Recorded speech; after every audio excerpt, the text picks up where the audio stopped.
The Pulse of Providence with Steph Machado on WPRI.com. People are being shot and killed at alarming rates across the country, including here in Providence. While some types of crime are down in the city, shootings and homicides spiked last summer and have not slowed down since. I sat down with Colonel Hugh Clements, the Providence police chief, shortly before Thanksgiving to talk in depth about gun violence and other topics. Here is our full conversation. Thank you so much for sitting down to talk with me. I want to ask you first of all about the increase in shootings and homicides here in Providence. There's been, as of this taping, 75 people shot in Providence this year and 22 homicides, which is the highest number of homicides since 2009 in the city. What's going on here? What's causing this? So yes, Steph, this is disturbing, what's going on in the city right now, and I speak to colleagues regionally and nationally all the time. And criminologists around the country are scratching their heads and grappling with exactly what is taking place. We were riding the wave and doing some phenomenal things in Providence surrounding, in particular, gun violence over the last 10, 15, 20 years. In particular, the last 10 years. And our numbers were continually driving down. And then you go through the year 2019, where we had a very low number. That may have been an anomaly of sorts, but we had cut numbers to a third, never mind in half. We used to have shootings up to 150, 160 per year with somebody being shot. And then the last 10 years or so, we cut them down under 100, all the way down to the 60s, all the way down to 35 in that 2019 year. And then, in the middle of 2020, something happened. And it was unprecedented what has happened with the pandemic and with all the events, particularly around policing. Absolutely an unprecedented year in 2020 for policing, where agencies became unsettled by what was going on. And there were conversations about what the future of policing should be in each of those cities, including Providence. And it was the perfect storm for policing in 2020 that carried into 2021. And with that, we saw an increase in guns, gun violence, and homicides. Right. Last year, there was a question of, is this just an anomaly? We had little crime in the first part of the year when everyone was in lockdown, and then it really picked up in the summer and the end of the year. But the trend has continued. We're almost at the end of 2021 now. I know this is something that's happening nationwide, but is there something specific happening in Providence? Are there way more guns on the street than you saw prior to 2020, for example? So what we're seeing in Providence, again, is similar, and we ride similar waves, which is always intriguing to me nationally, but unfortunately, it has continued into 2021, but we're just starting to see that trend dip downwards. We did have a shooting yesterday, which brings our number to 75 for the year, which is a higher number than, we don't want to see one shooting. Right. Where 75 is a higher number than we've seen in the last several years, as you've indicated. But this trend is starting to dip somewhat nationally, we believe. And to answer your question, we are seeing way more firearms and guns in the community than we've ever seen. We are seizing them with an arrest, and these are not easy arrests, at record clips. To date, we have 183 guns taken off the street, which I believe is the highest number in my recollection in years, with 164 arrests. In the month of November alone, so from November 1st until last night we had 3 separate gun arrests, all by patrol. In the month of November, we've made 19 gun arrests. That's staggering. That's a staggering number. And all these firearms are real nice weapons. And they're 40 calibers, 9 millimeters, 357 Pythons. Many of them have extended clips. Many of them carry ammo availability up to 15, 16, 17 rounds. And we're seeing that at the shooting scenes, where there's not only more deadly force being used in particular shooting incidents, but several rounds are being fired. And I think, I can't commend the men and women of this department enough, because these are not easy arrests. So in 1 month, 19 arrests, predominantly by patrol. So there's been 16 gun arrests. Of those 19 by patrol, and everyone participates, but it's the intelligence unit, the violent crime task force, and detectives include the other 3, but that's phenomenal police work. A lot of guns out there.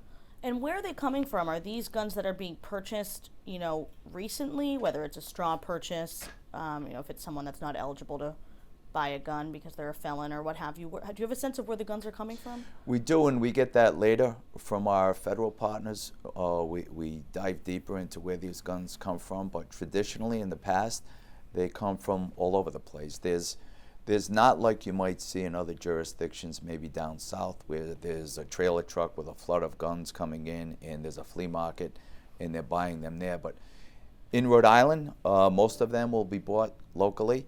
Many make the streets in the black market, where, let's say I have firearms in my home and I retire, and somebody in the family ends up with a drug addiction. They end up taking the gun and trying to sell it on the black market and trade it for drugs. So, but predominantly right now, straw purchases are a hot item, where somebody with a clean record connected to someone who has a penchant for being in the violent game, and they want to get their hands on a firearm, they'll have somebody with a clean record buy it locally or out of state, and stop bringing guns into a certain group or a certain set of individuals, because they can't legally buy, nor can they possess, but that's how they get them in their hands. So straw purchase is a big avenue for those possessions. Yeah, you had a case, I can't remember if it was 2 years ago, of a guy who claimed to have been robbed of like 50 guns, and police said that was a bogus story, and those were all out on the street. And you've still been rounding those up, right? You've still been finding guns from that one person who had bought them, and then they ended up on the street? Correct. So right around that time, there were 2 separate caches of guns that ended up on the streets in Providence, that 55 or so, that we immediately scratched our head and winced and didn't believe that to be true. And so he came forward with the false story. And you're right, we're still seizing some of those firearms that ended up in particular gangs and groups' hands that had been a problem in the city. And we've gotten several of those guns off the street. There was a separate house break in a municipality outside of Providence that of those 12 to 15 guns, some of those ended up on the street as well. So what can PPD do to prevent gun violence? Obviously you respond to the shootings and you try to arrest the suspect, but how much prevention efforts are going on? So you're right. I mean, we have, and we've embodied for years, and it's been a huge part of our recipe for success. This is a huge responsibility, a public health responsibility for the community. It can't just be the police department.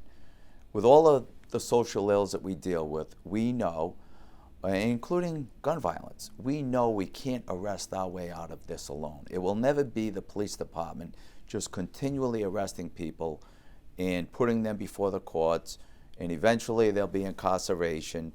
But what we're finding is oftentimes these young men with a gun arrest will make their way on the street, even after a gun possession charge.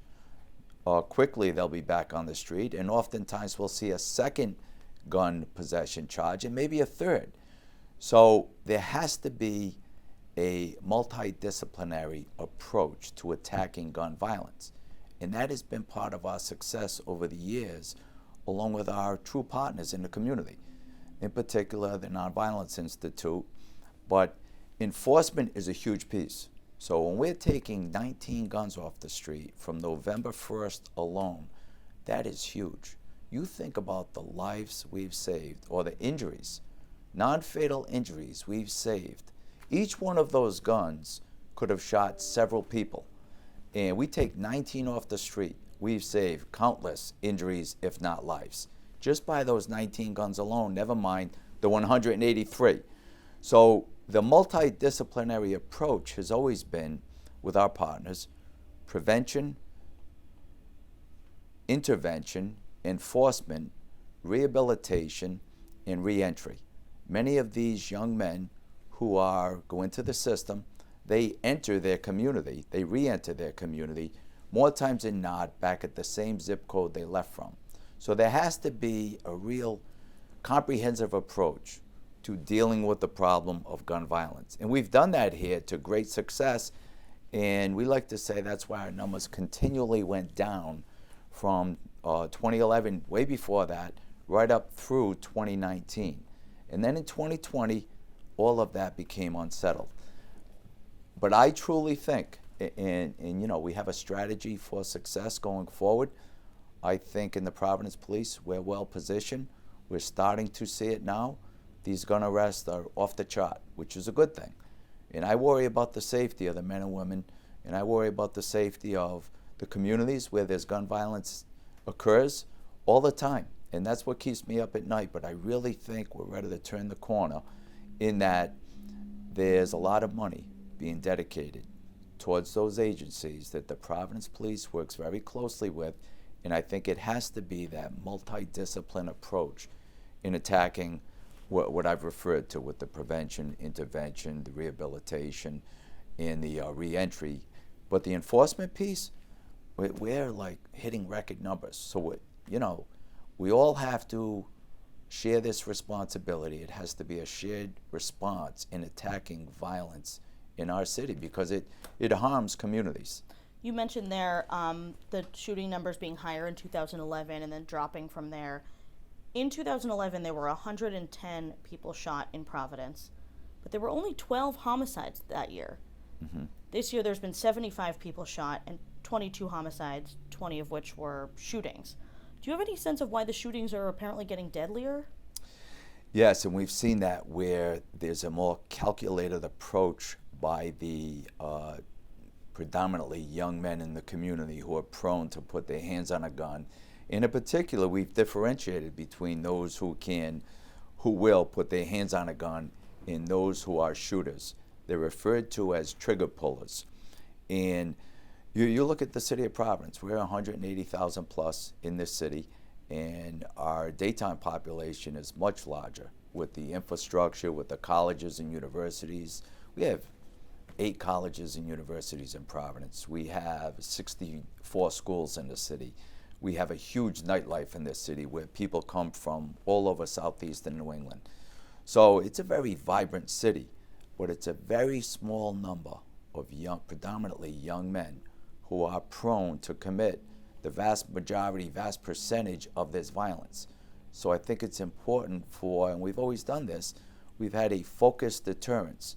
So I think we're positioned well with our social service partners to continue on focused deterrence.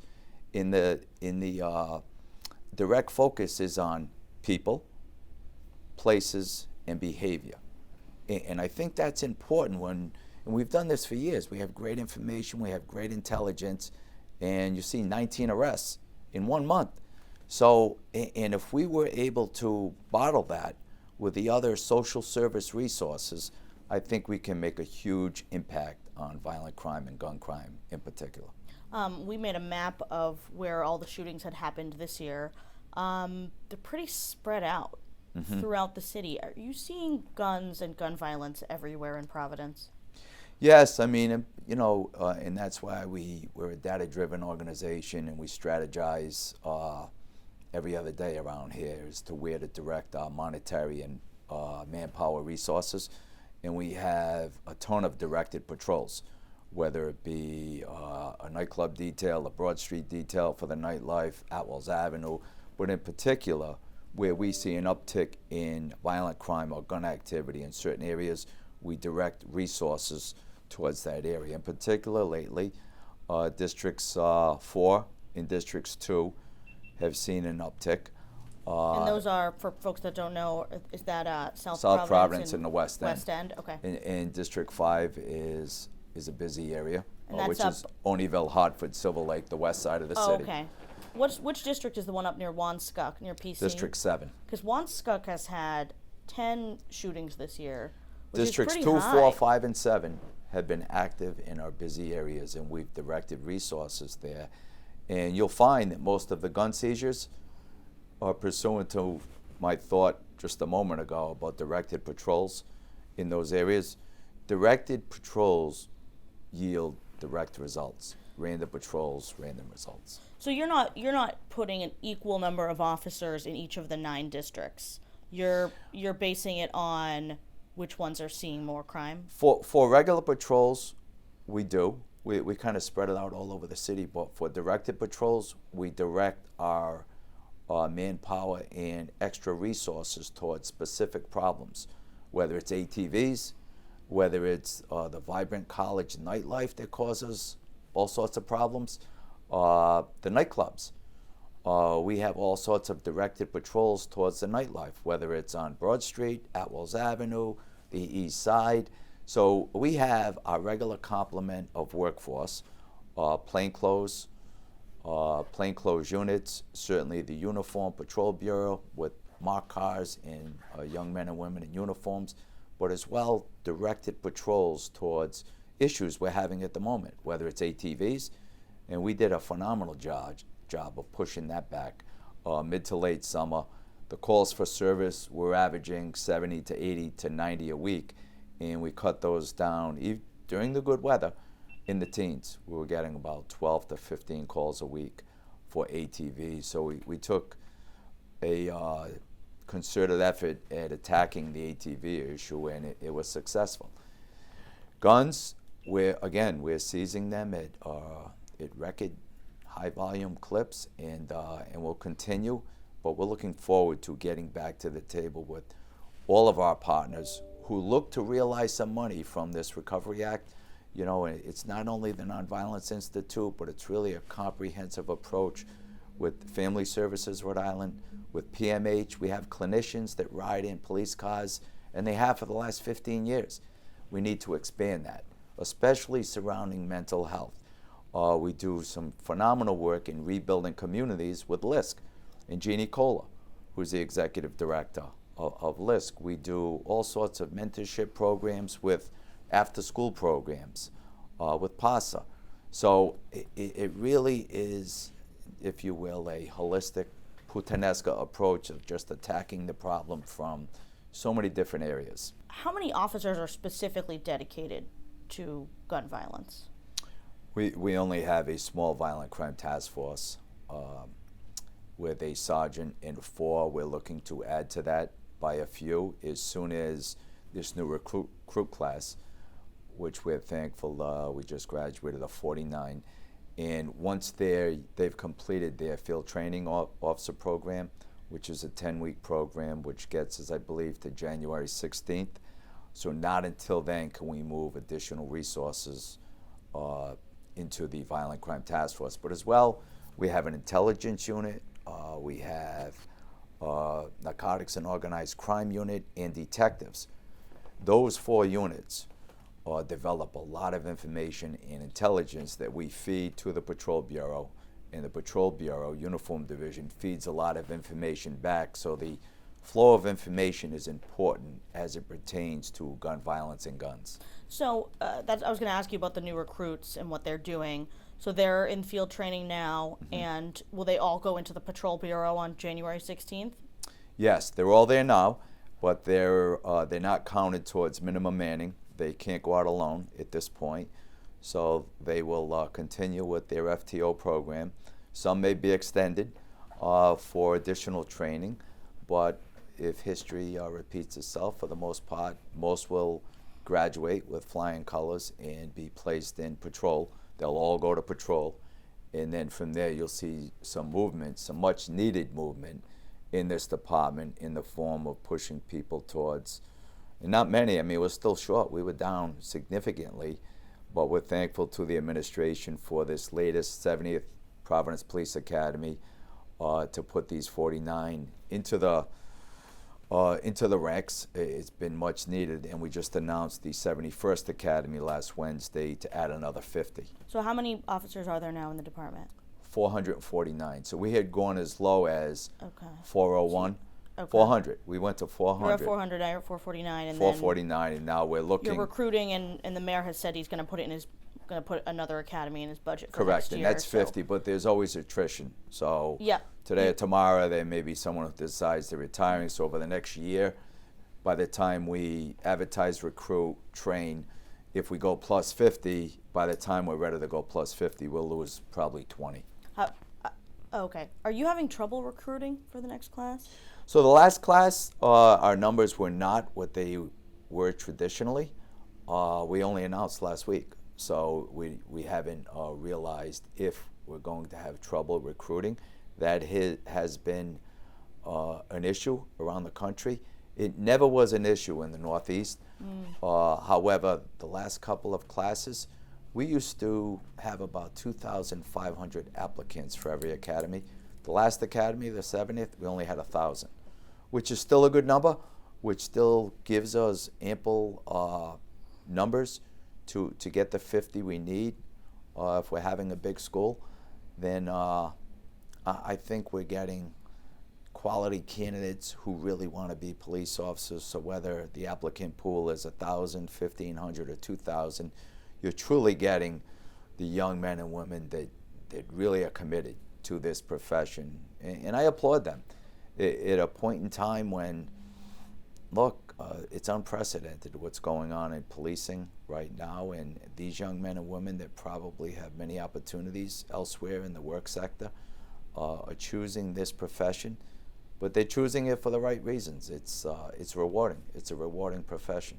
So you're trying to get these academies, and the last 3 academies have been diverse. You're trying to get more people of color, more women into the academies. Is having a lower number of applicants, does that hurt that at all? You just have fewer officers to choose from? It hasn't in the last, since this command staff has been here, as I've stated, in the 213 we put on in the academies during this administration. 131 have been of minority status.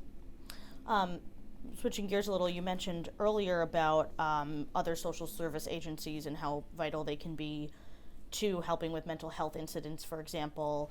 The city's been talking about this a lot. The PFM report last year detailed how Providence police are responding to a lot of nonviolent calls, like building alarms and mental health incidents, for example, and not as much time can be spent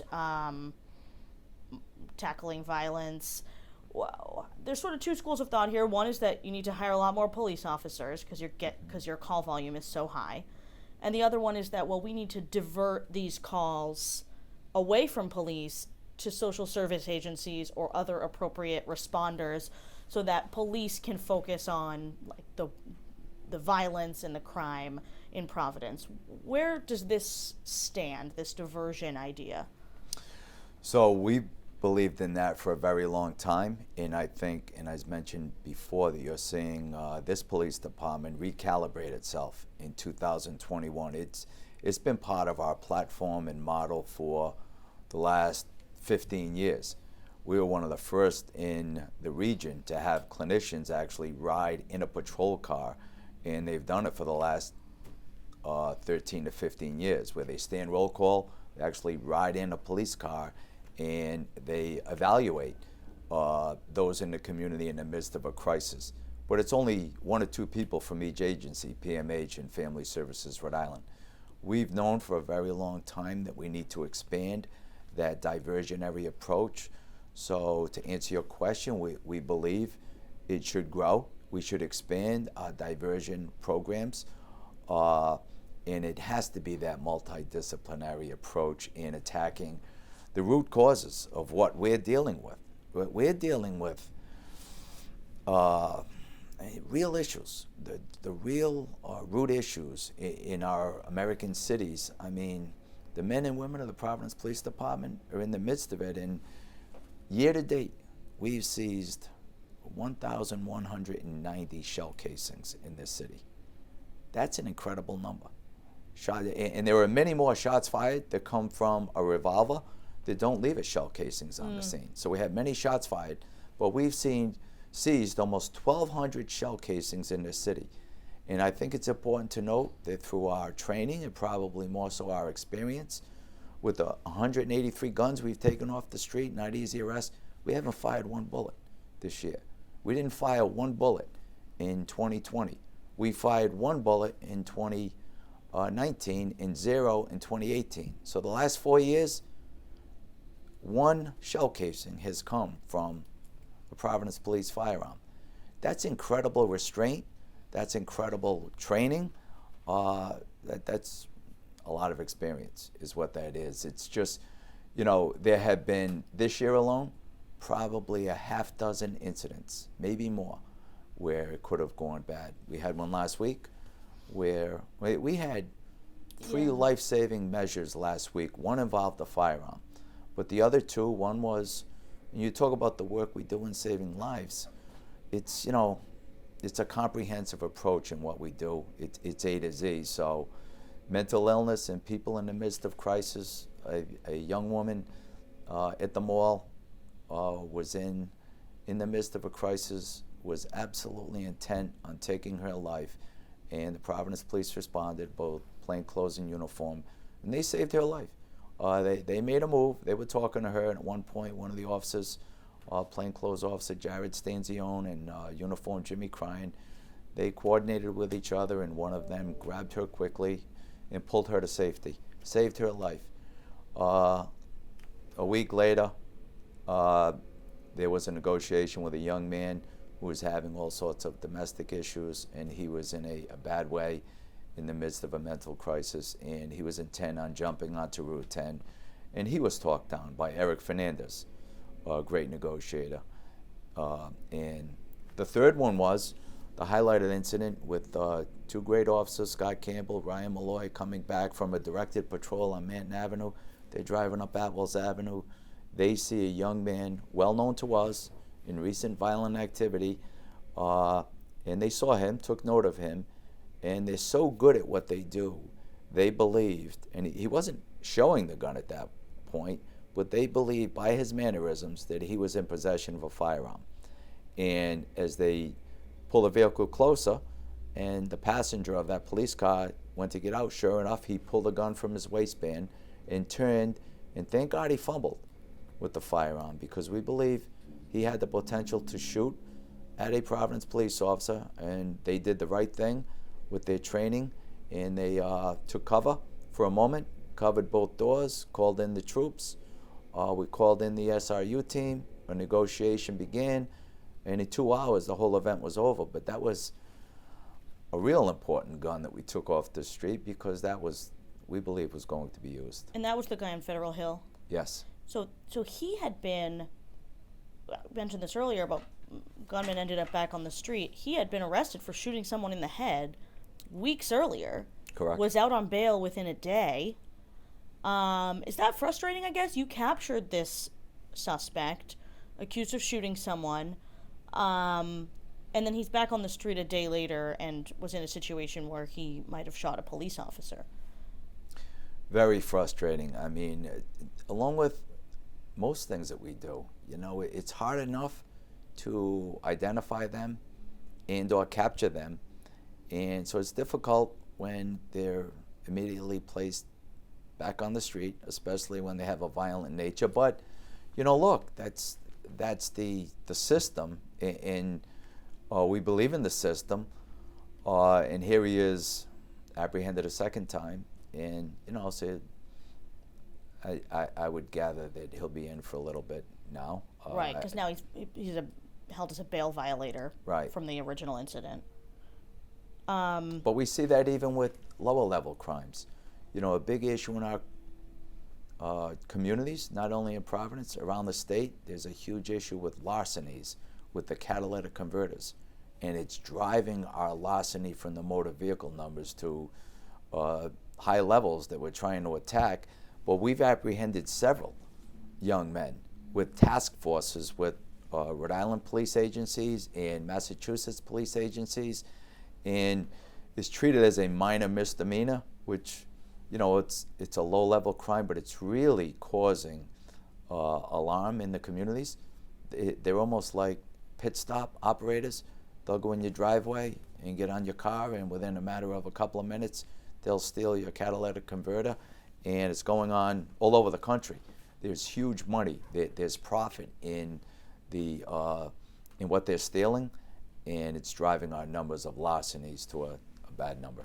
What is going on with community policing? We had some calls from elected leaders saying we got to reinstate community policing. I was not aware that we ever stopped doing community policing, but I know part of that is having the district commanders, sort of like the mini police chiefs in the districts across the city. I believe at last check, some of those district commanders are handling 2 or 3 districts, so they're not as focused on the just a single district.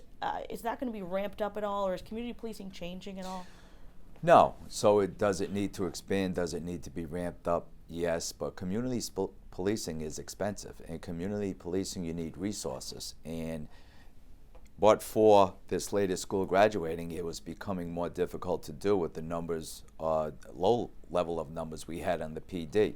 So we went down to 400. With this increase of 49, we can increase. So you look at the data over the last several years, and you'll see that these numbers that we're seeing, even in violent crime, are not historic.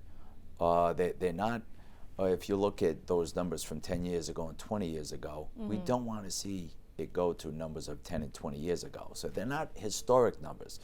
But what we really need to address is the perception of crime. And with our added resources of plus 49, and I know you wanted me to get to this, that in the form of community policing, foot posts are very important.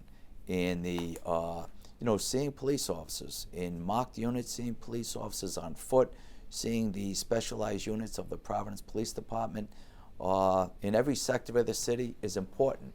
So, you'll see Providence Police, it was this past weekend or all week last week, at community events. That's important in the total playbook of our community-oriented policing platform.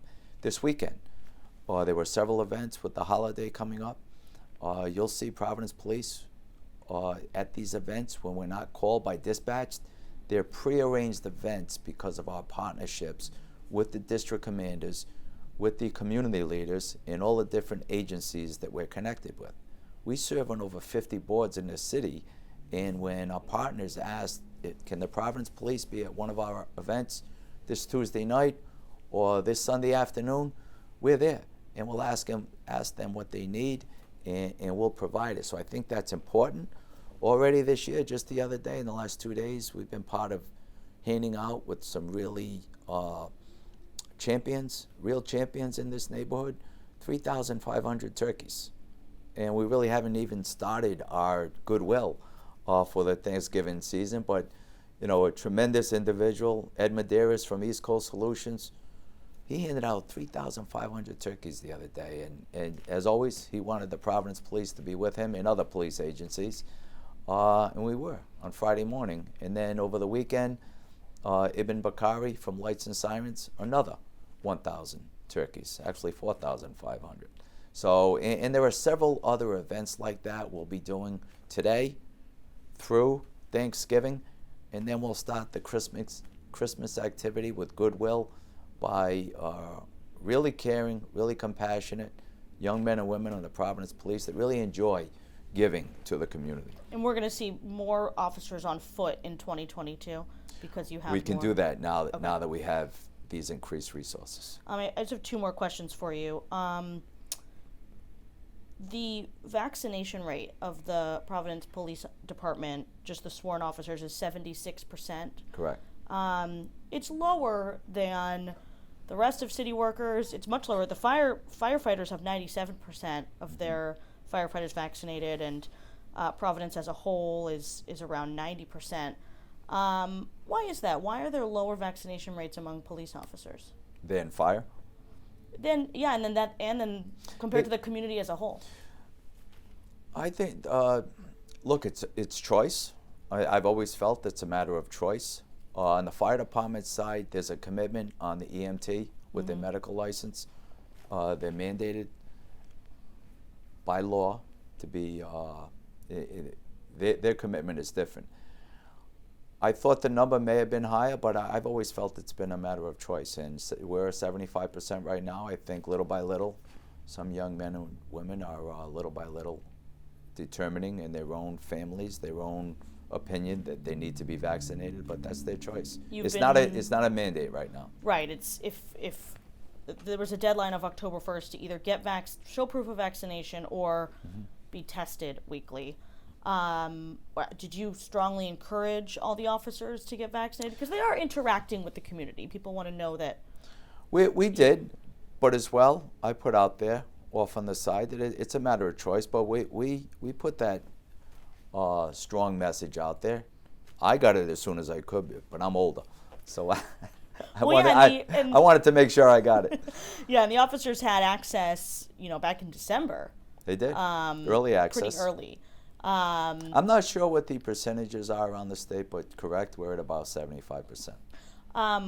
Those who are not vaccinated, do they have to wear masks? They do, and they have to be tested once per week. Okay. And then my last question is about you. Your future. You've been with the department for a very long time. Are you planning to retire at the end of Mayor Elorza's term? I'm not sure. In all honesty, what the future is, I'm not quite sure. But what I will say, I'm very excited that with this latest academy graduating, I'm looking forward to realizing plus 49 in the police department. Now we have the opportunity to maybe go plus 50 with the 70 First Police Academy. I've gone much of my command staff time here the last 9 years with low numbers, and this administration has been good. They put together 4 very large, very diverse academies. We were playing catch up these last 6, 7, 8, 9 years. So I'm excited about what we can do with this increased workforce. I'm excited with our partners looking to realize some monies, much needed monies, that we can do this multidisciplinary, comprehensive approach in the community. I think we can get back to where we were. I'm the forever optimist. I'm not sure when I'm going to retire, but are you definitely staying till the end of no, I'm not. Mayor Elorza's term? Right now, I am, but I just don't know what the future holds. I really don't. Okay. I love what I do. I still love it. If I didn't like it, I would have left yesterday. To be determined. Yes.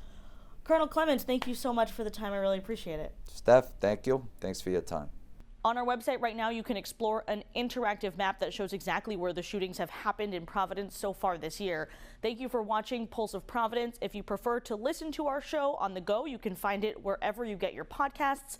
I'm Steph Machado. We'll see you next time.